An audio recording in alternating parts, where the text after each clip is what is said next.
Hello mga Maris! So karon di ay maghimo ta og kusamashi. So, syempre, main ingredients kusa guys. Young squash na siya sa English. Tapos natay rice, naputay dipsi roman, natay tomato paste, natay fresh tomato. O syempre, dili mawala ng ahos guys. Og ang sibuyas bombay. Tapos natay olive oil, naputay bakdonis, ambot nalimot kung saan na sa English. So, mga na itong mga ingredients. Naputay asin, natay black pepper powder, og 7 spices Arabic. Of course, nakita ninyo guys, nagisa na ta diri. So, gigisa na to siya sa olive oil guys, ang ahos, tapos ang sibuyas bombay. So, ato ra jud ang ukay-ukayon na to guys, hangtod nga maluto na siya. Ukay-ukaya jud maayo, marakag nag-ukay sa imong kinabuhi. Char. O, diba?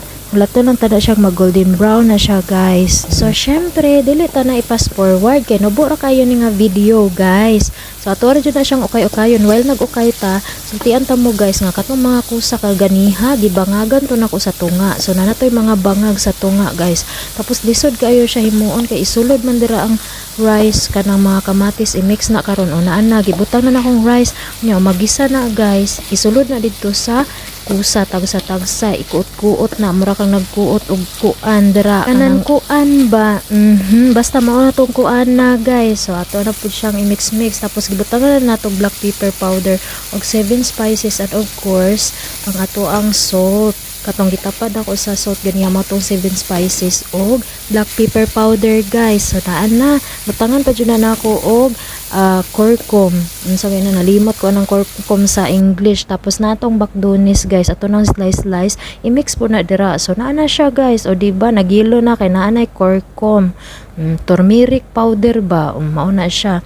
And then naara nalunod na. So ang gipaghimo na ko anang sauce guys, tubig rin na siya tapos tomato paste, butangag asin, gibutangan pog black pepper powder, ferting halanga. So isit na to sa medium nga kainiton, murag akong paghigugma niya, dili high, dili podlo, medium ra jud. Dagan pagyaw-yaw. So na guys, instant na nasa bowl guys, mo na ginatawag og kusamashi.